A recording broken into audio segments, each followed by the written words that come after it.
the evil belongs to him, and he's already ruined his family. Don't let him ruin yours too, right? And what I mean by that is, don't let the evil actions of a deranged man steal your faith from you.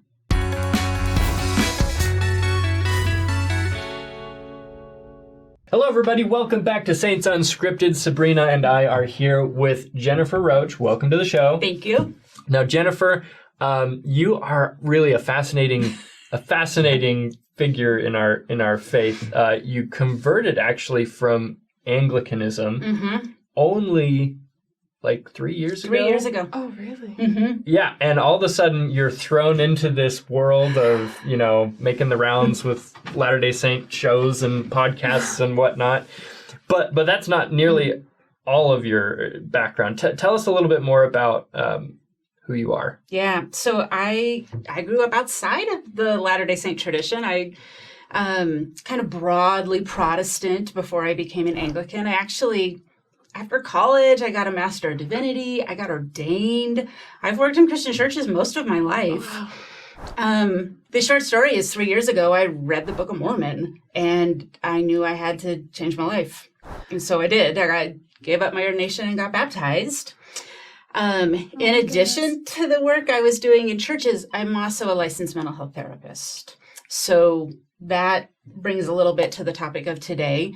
My own experience in churches growing up was of being sexually abused by one of the pastors. So this abuse and how it relates to churches has just become a real area of interest for me. Yeah. Yeah. So recently there's been a story that's come out from the Associated Press that has really just been portrayed itself as this scandalous expose on how the Church of Jesus Christ of Latter-day Saints is covering up or has been covering up abuse. Specifically in children. Specifically, child abuse. Yeah. Maybe, can you tell us what your reaction has been to that story so far? Yeah. Oh, I was devastated. So I read that story same time everybody else did 2 weeks ago. I think it was Thursday morning. And I was here in Utah for a conference, so excited to go to this conference and see a bunch of my friends present and things like this. And as soon as we all had gotten together, the realization of, oh, this is bad, and there has to be some kind of helpful response to it. So my luck was I was with a bunch of friends when it came out and got to start thinking of like, what is this going to do to people's faith? Like, how does a person who isn't used to kind of living in the cesspool of abuse issues, how are they supposed to understand this without their faith taking a hit? So that's really where I have focused my energy in the last 2 weeks. Yeah, and I know that we, at Saints Unscripted, have got plenty of messages from people just, heartbroken, concerned, and they really want us to address this. And I think sometimes addressing topics like this can be tricky, but we heard you, and we know that it's important, so. It's the most horrific abuse case I have ever heard in my life, far and away worse than any client I've ever treated. You have done more research on this case specifically than either of us combined. Can you give us a rundown of specifically what we're talking about? Yeah, so the case is actually, it starts out as an old case. This has been around for a long time. The Arizona Republic is the newspaper there, and they've been writing about this case for years. So it's not new information. But the reason that it became new is the AP reporter, who really is a fantastic reporter in a lot of regards. He is an expert on this topic and has previously produced really great work on it. So someone gives him some sealed documents in a separate case. These are the 1,200 documents that are referred to in that AP article. He takes those unrelated documents and uses them to imply some things about this Arizona case that there isn't actually any documentation available for, but they're making inferences based on a separate case that there's a lot of questions about. All those documents are sealed. We don't have any access to them. We actually don't even know what year that West Virginia case happened. It it involves the helpline as well. The helpline got founded in 1995. So is this a 1995 case when perhaps the rules were really different? Or is this a case from 2 years ago? We just don't know. So that's why this case got in the news. So I guess the next question would be, the church came out with a newsroom article a couple days ago saying, this is probably the strongest. Yeah, I was feeling, I was like, this is sternly worded. It was very strongly worded from the church, probably the strongest worded thing, that's terrible grammar, that I've seen in a long time, saying this portrayal is wrong of the church, and here's why, and here's some of the errors. Did that change your perspective on this case? I was actually incredibly grateful to read what they had written, because a lot of what I've been out trying to say for the last 2 weeks is just me and some friends pouring through the documents and trying to piece everything together. And so when the church kind of came out and was saying the same things that we have been saying, I felt like, well, thank goodness. Yeah, you're on the like, right at least track. I'm on the right track, and that we reached these conclusions independently. So it didn't change my opinion. But I'm with you. I loved that statement. I thought it was strongly worded and helpful and needed. Yeah. I think that sometimes when we're talking about things that are as sensitive as this, we tend to polarize really quickly and say, oh my gosh, the church is awful. This is all a big conspiratorial cover-up. Or we say, no, this AP article is completely wrong. The church is completely right and should be absolved of any fault here. What's kind of your take on that? The AP article gets some things wrong. That's clear. They actually get even more things wrong than the church lists in there. That's a different story. However, the abuse really happened. They didn't get that wrong. These children have really suffered. They didn't get that wrong. I don't know to the degree that decisions from our church made those kids' lives harder.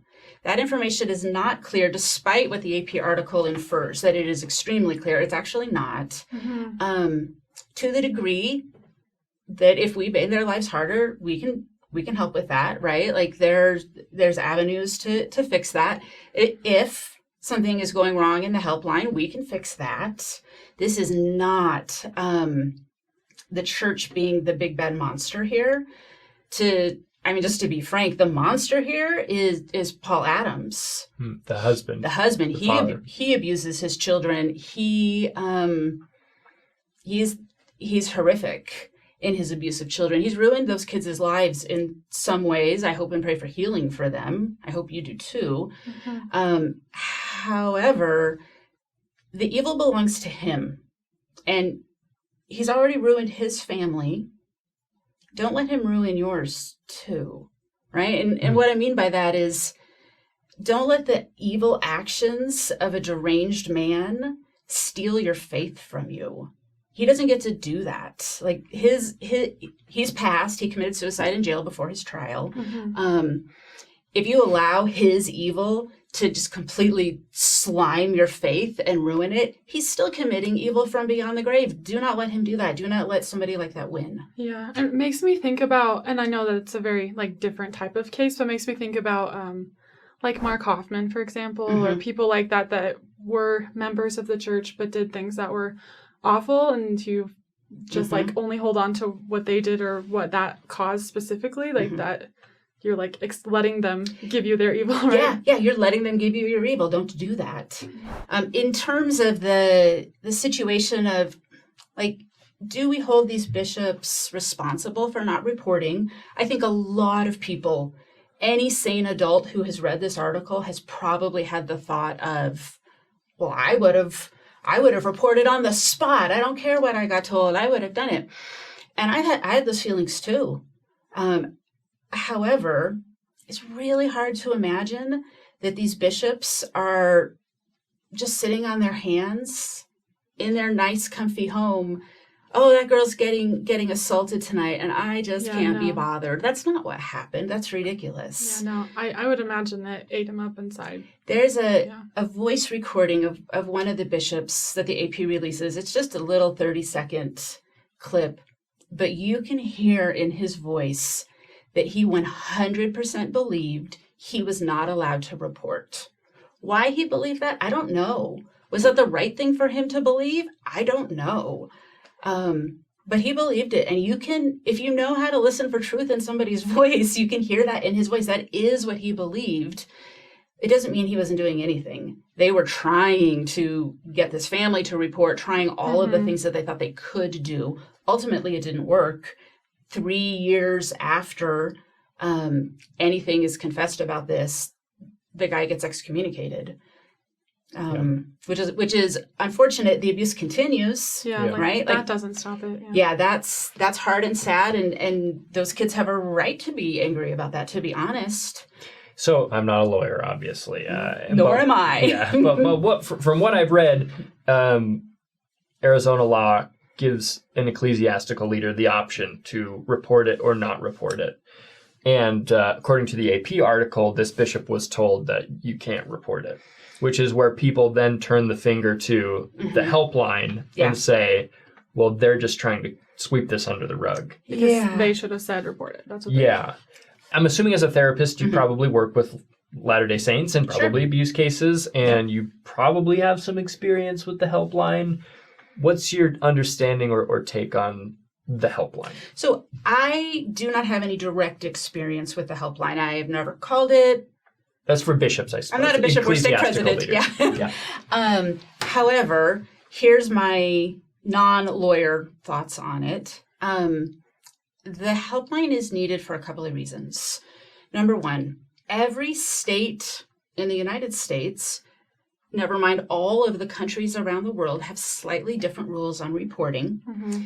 Some states have the situation you were talking about where clergy are allowed an option to not report. Other states don't have that at all, and the report has to be made within 24 hours.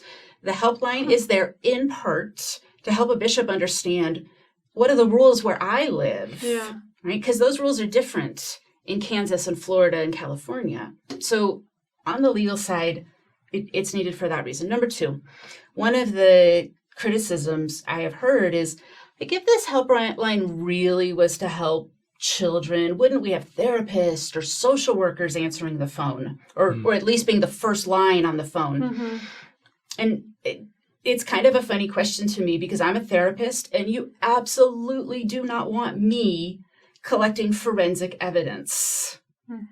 The way that a therapist interviews a client is vastly different than what needs to happen in the collection of evidence if we're talking about a crime that has been committed. And in fact, there are some famous cases where therapists were given that responsibility to interview children or other participants in an abuse case, and things went really, really bad. You do not want a therapist being the person who does that.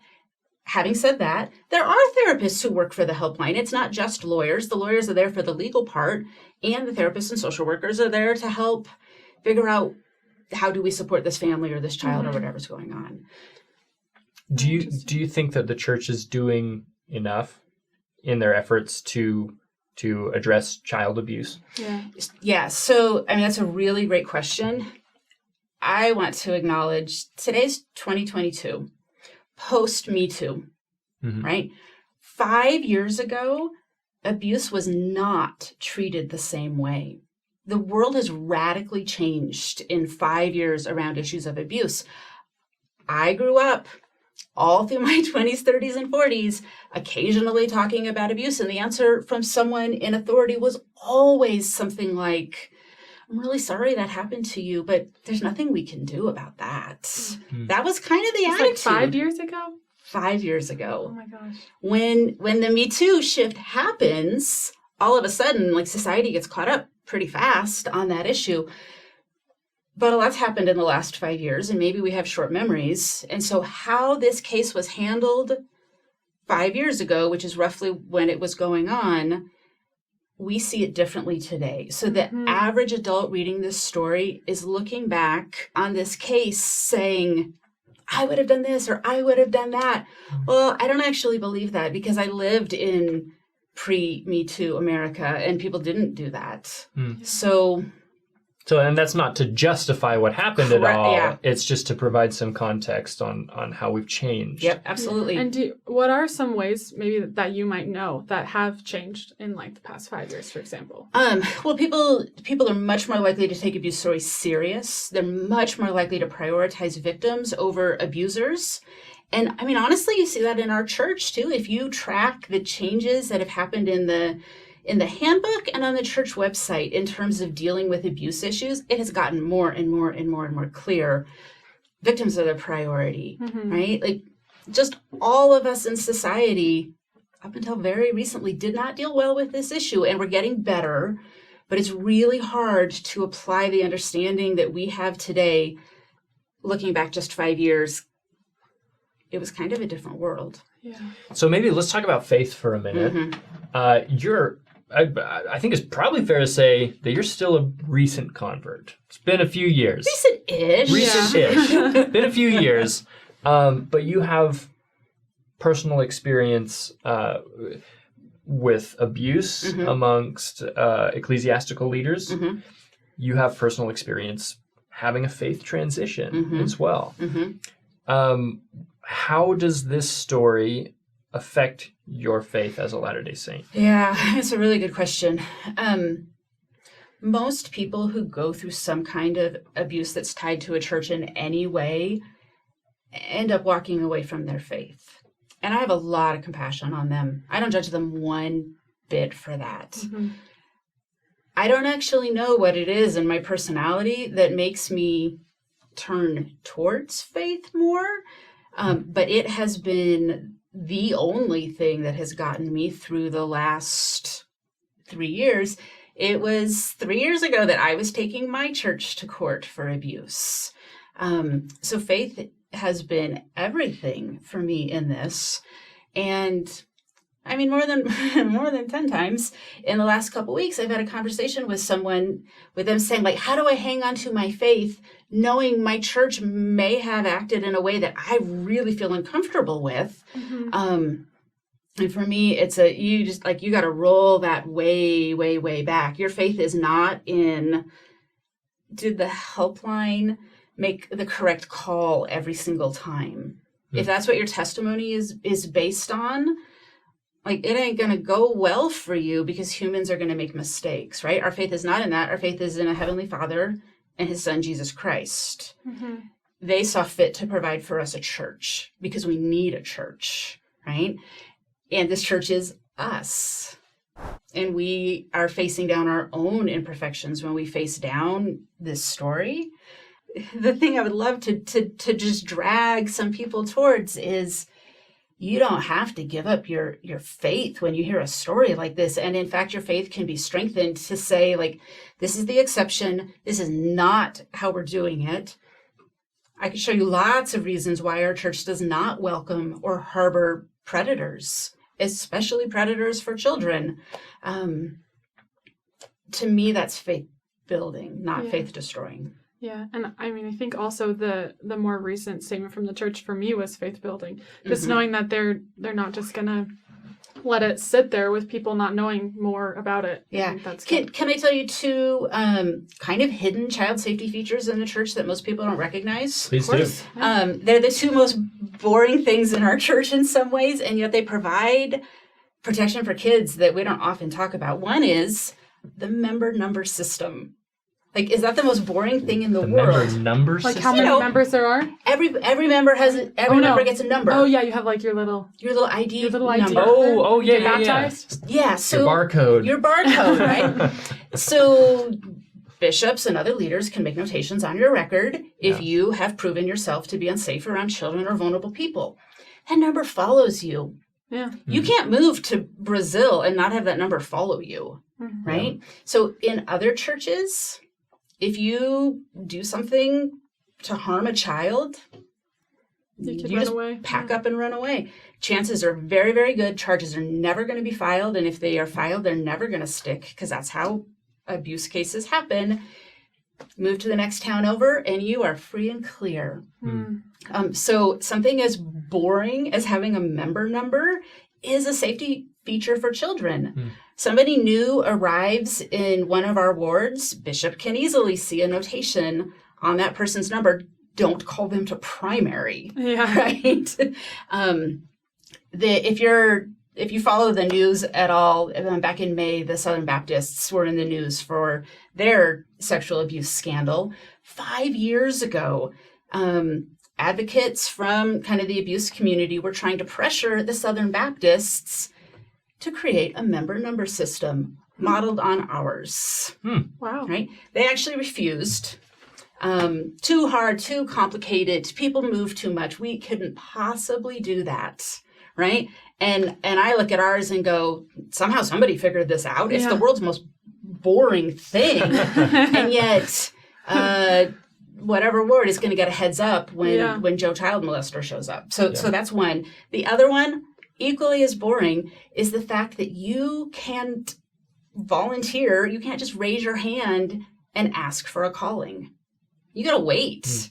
In non-LDS churches, you show up on a Sunday, and if you're a child predator and you have in your heart the desire to get access to children, you could be sitting in Sunday school with kids in a matter of months. You might have to jump through some hoops for them. You might have to do a background check. Background checks are pointless for 99% of the time because abuse doesn't get reported and all of these reasons. But you can show up and have a kid in your lap in 3 months. In our church, you're a predator, you want access to children, you join the local ward, you might get called as the assistant librarian. Okay, serving that calling for 3 years. Finally, I got released. Maybe I'll get a primary calling. Nope, you are now finance clerk, right? Like, an abuser wants easy access to children, not access that he has to wait for 6 years for. I can't tell you a number of how many kids have those two incredibly boring things protected in our church, but I know that they have. And that's not necessarily to, be bashing on these other churches. Not at all. But just to show how we're different in some respects and that we do try to take this seriously. Okay, so I don't know, I have kind of a tough question, but I don't know, I think that as I've seen this kind of go around and people responding to it with whether they're on whatever polarizing side, there's been a lot of concern that that the church maybe cares more about their image as like a upstanding religion than the lives of individual children even. How would you respond to that? A couple of responses. One, in this case, that logic just does not make sense. Who's the predator being that would be protected here? It's a dad who, from the evidence I've seen, wasn't even endowed. I say that because his disciplinary counsel was handled at the ward level, not the stake level. So he probably is not even endowed. He attends the ward maybe 4 times a year. Which is interesting because the AP article, I believe, says that he's a faithful. It says active, which means something technical to us. And not necessarily to the rest of the Christian world. So when we hear active, we think that means, he's an adult. Like surely. Every week, That was not the case for this guy. So, what exactly would the church gain by protecting a guy like that? It doesn't even make sense. This isn't a leader in the church. This isn't somebody some high up authority that we have to protect his reputation. The question is nonsensical in one sense. And then my other answer to that is, this helpline. I wish I had great numbers for you. I don't. There are many, many, many, many, many, many times when we have gotten it right, where kids have been protected. If the idea was let's protect our own skin, that would be the consistent advice from the helpline, wouldn't it? Why would they tell some cases, you have to turn that guy in? It just doesn't make sense. I understand the frustration of people from the outside of the church who are looking in on this case going, what in the world is happening here? And that's a cynical read of the situation. They just want to protect themselves. Dig below the surface, and I don't think there's anything there. That said, I think it is totally fair, though, to say at the same time 2 things. One, this isn't some conspiracy on the part of the church. Correct. But at the same time, you can still say, I think they got some things wrong here. Yeah. Yeah. Those two things can coexist. And I think that's a really important, that's where I am, honestly. Again, I don't have all the facts, but when I look at it, and of course hindsight is 2020, right? But when I look at it, I think, okay, I don't think that, Russell M. Nelson is there, scheming behind the scenes, this 7-year-old guy. Almost 98 next month. I don't think he's back there like, the reputation of the church, this guy in this small Arizona town is going to... I don't think that's happening, but at the same time, maybe they made the wrong call. And if that is the case, that's really, really unfortunate. And I love in the church's statement how strongly they come out and say, like, the church does not respond very often to what people are saying about the church. Yeah.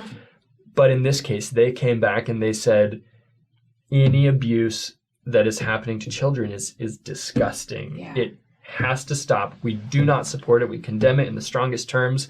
They don't say in there that they made all the right decisions. Correct. But they take their stand and they say, we are against this unequivocally. Let me add in one little piece of information from the court documents that rounds that out a little bit. The most frustrating thing in this case is that the mom is not helpful. She's quite mentally ill. It's well earned. She has reasons to be. She's married to that man. She had her own abuse before she got into that marriage where she herself was being abused, right? So we give her lots of grace. However, there's a transcript of one of the FBI agents talking, and he's recounting a phone call that he has with the mother. And the mother says, I need you to know I've been lying. And I just have these pre-made up answers in my head that I always give to people, and I've been doing that with you. And he's like, okay, thank you for telling me that. And then she goes on in the same phone call to continue to lie. She's an incredibly unreliable witness. At one point, the bishop asks her, which I think is a really, really reasonable question. He asks her, how far is too far? How far are you going to let this go before you protect your kids? To me, that indicates Bishop believes it has not crossed some line at this point. Like, at least there's questions in his mind of how far is going to be too far. Her answer to him is, if he ever lays a hand on the children, I will leave with them. Well, he'd been laying hands on those children for quite some time. And so she gives the wrong information to the bishop. At other times, she appears to be giving graphic and detailed information to the bishop. But when someone is giving you information about their lives and they give two contradictory stories, I'm a therapist and I don't always know what to do with that. Yeah. And you want to believe the better story, right? Like the better outcome. So yes, 2020 hindsight, we all wish that something would have happened different. Where exactly did this process break down? That is not yet clear. We don't have documents that tell us that. Interestingly enough, the Arizona grand jury took up the case of the two bishops. This was last year, asking, should there be criminal charges here? Oh. The results of grand juries are secret, so we don't know what they decided. But generally, a grand jury is not super shy about issuing charges if they have found a crime. Charges have not been issued against these two. One of them was a medical doctor. His license wasn't revoked. So there is information that explains those two realities. We don't have access to it. I just want to advocate for being humble enough to say it looks this way, and there's a lot we don't know. Yeah. When we were talking about how this, like, what does the church have to gain by protecting this sort of dude? But I have been thinking about what hope can we have if it were someone who is in a higher position? If it were someone who is more important and damaging their reputation would kind of be scary. I mean, my mind just flashes to the events from church history where even apostles sometimes get excommunicated, right? We have a history of kicking people out of the church when things go wrong. Is that some guarantee that, like, if it was happening at that level that they would? I can't say. But I don't think we have a church that's shy about disciplining even top leaders. Yeah. That's a good point. Okay, well, thank you so much for everything that you shared. I feel like I've learned a lot. I'm like, it's really emotional still. I kind of feel like I've been on the edge of tears a couple of times. But I guess a concluding question would be, what can we do as just like any average member in terms of this sort of thing? Yeah, the kind of person who's not setting church policy. You don't run the church helpline. No, and maybe not even personal experience with abuse, too. Correct. Just so anybody. Most adults have a misperception about how kids and teenagers disclose abuse. Adults exchange information with each other in really direct ways. I need an appointment with you on Tuesday at 3, and I'm going to sit down for my appointment, and we're going to have an agenda, and I'm going to tell you what I need to tell you. Do you think a 6-year-old discloses that way? No. Do you think even a 14-year-old discloses that way? No, they don't. The research from a group called Child USA, they kind of like own this disclosure space. So they have the best research on this. What they say is the main 2 ways that kids or teenagers disclose is, number 1, by far the biggest way, is on accident. The kid says something that's weird. Yeah. And an adult picks up on it. An adult picks up on it, asks some follow-up questions, and is willing to stay with it. It might take 12 conversations with that kid before you actually get the information, because they don't even know they disclosed something weird. Because in their family or in their situation, what they're talking about is normal. Yeah. So here's an example. If you're just a normal adult in the ward and one of your kids' friends says to you, oh, the funniest thing happened.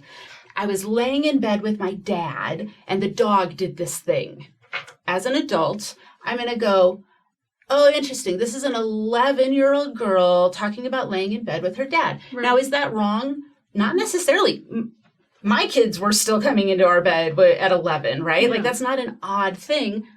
But I would want to remember that detail and kind of keep it in the back of my mind with that kid. Maybe ask some follow-up questions, because maybe it's nothing, right? But that also could have been the beginning of an accidental disclosure.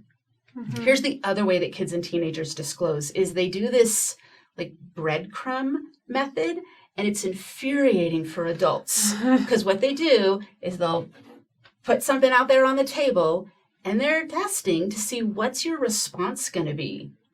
If you underreact, they ain't putting stuff on the table for you again. And if you overreact, I was just kidding. Why do you take everything so serious? Yeah. So it's crazy making for us adults, but the adult in that situation should put that in the back of their mind and, like, as casually as you can, like, bring it up, try and talk with these things about kids. Honestly, my heart goes out to like a bishop level person in a ward, middle-aged guy. He's probably a general contractor. The last thing in the world that he wants is to pick up a detail from a teenage girl when she says something about her underwear. Yeah. Right? Because now he's afraid of sounding creepy. But he might have just missed an accidental disclosure or a breadcrumb disclosure. And so learning how to listen to kids and getting some courage about, like, okay, I'm going to stick my neck out for this kid. Yeah. Somebody might think that I'm being creepy, and I'm gonna risk my own self to try and save that kid. That's what I wish our energy was turning towards, instead of all the, I just would have drove down their driveway and taken all those children myself. Like, there's part of me that loves the kind of cowboy impulse of that. But you wouldn't have done it. No, I wouldn't have done that. And most people wouldn't. And you know why? It's because they wouldn't have missed the disclosure from the kids in the first place. So learning to listen to kids is really the best thing that adults can do. Yeah. That's so complicated. The sociology behind it all. Like, you just wish it would be so straightforward. You wish that 6-year-old would set an appointment with you. Yeah. 3:30. I'm going to give you all the details. Yeah. Well, I mean, of course, our hearts go out to the victims of this case. It's absolutely reprehensible. Hopefully, if there are things to learn from it, we learn from it, you know, and we make adjustments and can get better at handling these situations. and we'll see what comes to light in the future about this. You know, maybe there are some things that have been reported incorrectly. The church has already mentioned some of them, but complicated stuff, sensitive topic. Thank you so much for being with us today, Jennifer. If you guys have questions for Jennifer, please let us know in the YouTube comments or send them over to us on Instagram, and we'll send them to Jennifer. Thanks for watching. Thank you. Bye, guys.